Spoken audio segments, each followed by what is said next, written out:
Discouragement can creep in secretly. Discouragement is so bold that it will even hide behind a smile. It will always ride to work with you.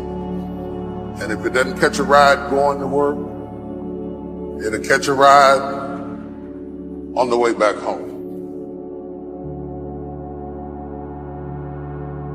Whoever stays down is a loser who will fail and get up, fail and get up, fail and get up. That is a winner. That is a winner. Because it takes courage to put yourself out there and try to get a little better. I think those who learn to endure hardship, struggle, challenge, difficulty, pain, failure, that's one side of that. And I just learned to be comfortable being uncomfortable. If you play it safe, you won't have much of a life. Life is risk. Well, let me tell you something. Don't be afraid of failing, because there's nothing wrong with failing. What is not okay is that when you fail, you stay down. I love that I feel bad when I don't do a good job. Guilt is a tool. Guilt is a weapon.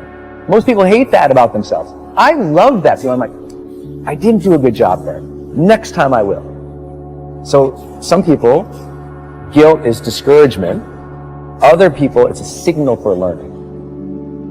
If you listen at discouragement, it will cause you to make bad decisions. It will cause you to think that life is not worth living. You will wonder if you're ever going to get out of what you're into.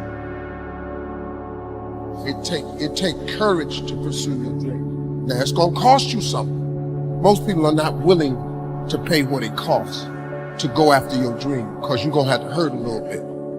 And most people don't like being uncomfortable. If you don't want to be uncomfortable, please do not pursue success. Because success is a very uncomfortable feeling.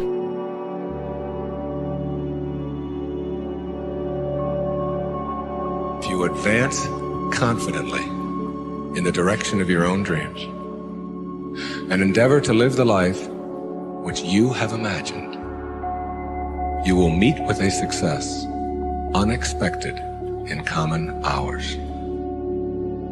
Success is an inner process. Success is something that you bring to everything you do in your life.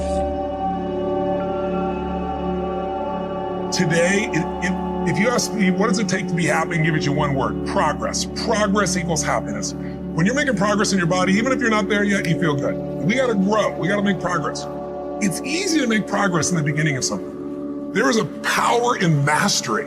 And how many people do you know are really committed to mastery today? Most people dabble in a million things, they master nothing, and they wonder why they're unfulfilled. Because they're running for the sugar, the next thing that feels good, instead of getting past what doesn't feel good and getting to where you own something. Progress is the game, my friend. You gotta grow or you die inside, and you gotta give or you don't feel any meaning in your life. And life isn't always happy, but it can always be meaningful. And if it's meaningful, life is rich.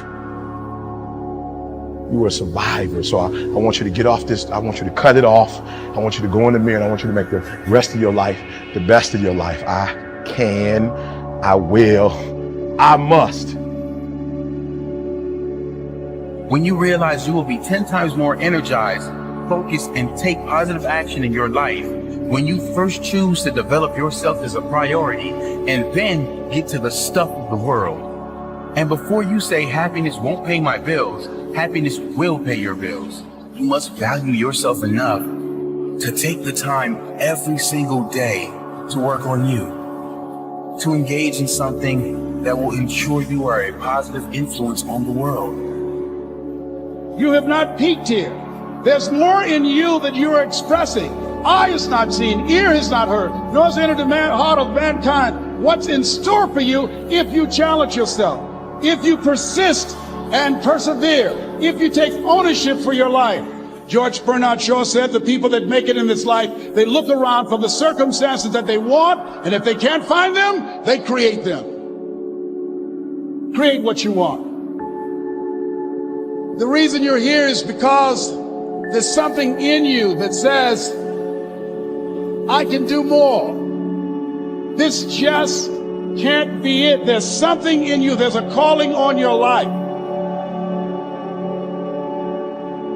I want you to know that no matter where you are in life, no matter how low you have sunk, no matter how bleak your situation, this is not the end.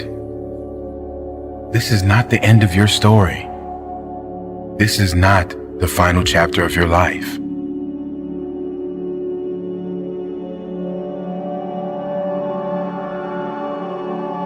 The human spirit doesn't care what's happened to your family. The human spirit doesn't care about the past. You may have been molested, or your family may have been broke, or you may have been betrayed, or you may have a divorce. Your human spirit doesn't care about any of that. Your human spirit simply says, what's our command for tomorrow? What do you want to create?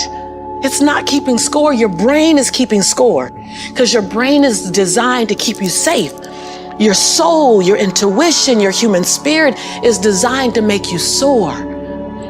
And when you get to the edge of that stage, your brain will always tell you to step back. It's always going to tell you to step back, because you can fall. Always. It's going to tell you to step back, because before you fell, the last time you did this, you saw someone else fail. You could hurt. You could be off work. It's going to tell you, it's designed to keep you safe.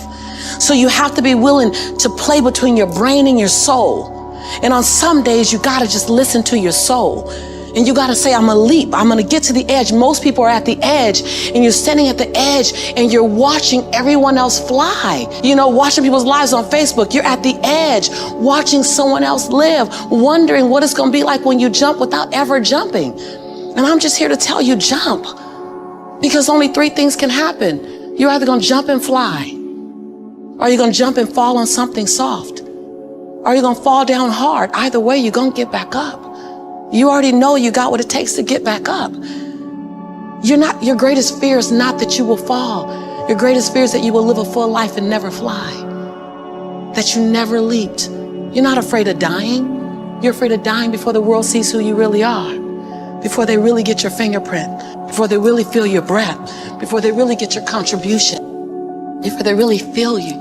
That's what you don't want to happen. You don't want to leave this place without us knowing you were here. All I'm doing is giving my dream a chance. And I'm not extraordinary. You don't get off the hook. You don't get to be let off the hook. I'm an ordinary woman who chooses every day to make one more extraordinary decision.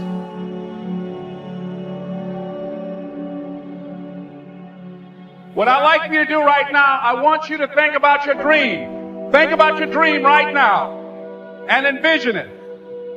I don't know what that dream is that you have. I don't care how far-fetched it might appear to be. I don't care how disappointing it might have been as you've been working toward that dream. But here's what I know, that dream that you're holding in your mind, that it's possible. See, sometimes we can't say, I can do that. But what we can say, that it's possible that I can have my dreams as we run toward it, as we work on it day in and day out. And most people don't work on their dreams. Why? They stop growing, they stop working on themselves, they stop stretching, they stop pushing themselves. These are not risk takers. Most people have done all that they're ever going to do. They raise a family, they earn a living, and then they die. But people who are running toward their dreams, life has a special kind of meaning. That in the process of working on your dreams, you are going to incur a lot of disappointment, a lot of failure, a lot of pain, a lot of setbacks, a lot of defeats. But in the process of doing that, you will discover some things about yourself that you don't know right now. What you'll realize is that you're more powerful than you can ever begin to imagine.